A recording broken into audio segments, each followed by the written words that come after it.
je vous amène à la découverte d'un projet qui réveillera les souvenirs d'enfance de beaucoup de jeunes filles africaines. Vous le savez, on est lundi et pour certaines d'entre nous, eh bien, le lundi se préparait dès le dimanche, des dimanches consacrés à la coiffure de nos cheveux crépus. Je ne sais pas pour vous, mais moi, avec 2 sœurs à la maison, eh bien, ma mère y passait facilement toute la journée. Cette nostalgie, c'est le point de départ de The Hair Appointment, comprenait le rendez-vous chez le coiffeur. Une série de photos coproduite par Joseph Adamou, c'est un jeune directeur artistique canadien et nigérian. Il est basé à Toronto et il s'est inspiré de ses propres souvenirs pour réaliser cette série de photos. Regardez. Mes parents sont nigérians. J'y suis rentré très récemment et cela a toujours fait partie de notre culture.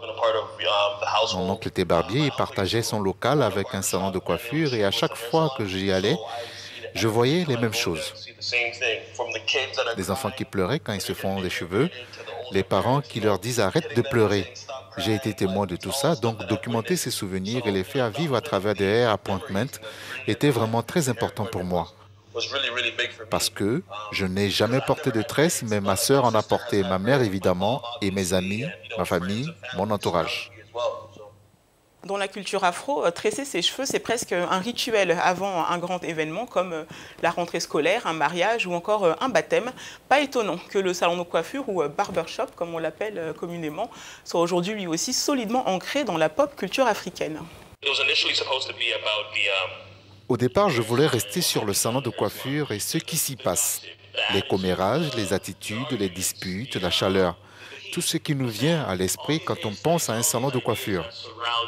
Ensuite, j'ai décidé d'inclure les séances de coiffure plus intimistes dans les maisons parce qu'au final, il s'agit toujours d'une sorte de rendez-vous chez le coiffeur. Ma mère vous dit de vous asseoir, vous devez vous concentrer, rester immobile. Je pense que tout ça sont des petits aspects de ce que serait un rendez-vous chez le coiffeur. Le but de ce projet, eh bien, c'est de démontrer toute la beauté du processus du tressage des cheveux, qu'il soit fait dans un salon de coiffure ou sur le porche d'une maison. Au-delà de la coiffure en elle-même, c'est finalement un véritable mode de vie qui est célébré dans The Hair Appointment. Ce que j'essaie de montrer, c'est que c'est un acte qui est célébré et dont on se réjouit à différentes occasions. J'ai vu des gens se coiffer à l'extérieur de leur maison, sur leur porche, dans des halls d'immeubles, et d'autres dans les salons de coiffure, ce qui est évidemment l'endroit le plus approprié pour le faire. Mais j'essaie vraiment de montrer la flexibilité et aussi à quel point cela est ancré dans notre identité, comment cela complète notre apparence et illustre notre manière de vivre et met en valeur ce que nous sommes en tant que peuple. Certains sont très excentriques avec leurs tresses, d'autres aiment la simplicité et portent la même coiffure semaine après semaine. C'est juste une façon de célébrer cela et de montrer au monde d'où est-ce que cela vient. Dans la rue, sur les podiums et même parfois chez nous, Africa News, suivez mon regard Anan, finalement les coiffures afro se démocratisent, effet de mode ou véritable mouvement inscrit dans la durée. Écoutez ce qu'en dit Joseph. C'est comme ça que fonctionne la pop culture. Une chose qui n'était pas célébrée il y a 10 ans revient à la mode. Moi, ce que j'aime le plus, c'est que nous avons montré le tressage de cheveux dans son origine. En photographiant des enfants dans une maison, nous avons montré que même si ce n'est pas célébré à l'heure actuelle, voilà comment les choses se faisaient à l'époque. Mais c'est vrai qu'aujourd'hui, on voit des tresses sur les podiums, sur des personnes d'origine différentes,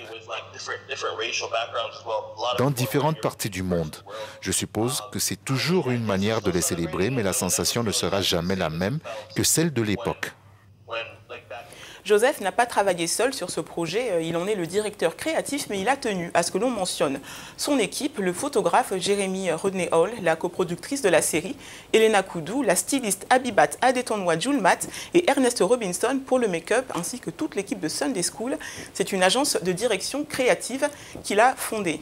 Si vous avez d'ailleurs envie d'en savoir plus sur leur travail, vous pouvez vous rendre sur le site web de Sunday School, dont l'adresse s'affiche en bas de votre écran, www.ssunday.co. Vous trouverez également l'adresse sur notre site internet. Très intéressant. Oui, et puis ça tombait vraiment à propos aujourd'hui, donc très contente de comme vous dites, on a un peu toutes les coiffures, bon pas toutes les coiffures, mais pas mal de coiffures afro, tresses. Ah oui, puis ça continue dans la newsroom, et ça continue avec Nathalie Wakam. Personne ne comprend pas l'écran, mais il y en a pas mal. Merci beaucoup Bridget pour cette chronique. Merci également à vous qui nous avez suivis ce matin. À bientôt, je suis Bridget Ugué.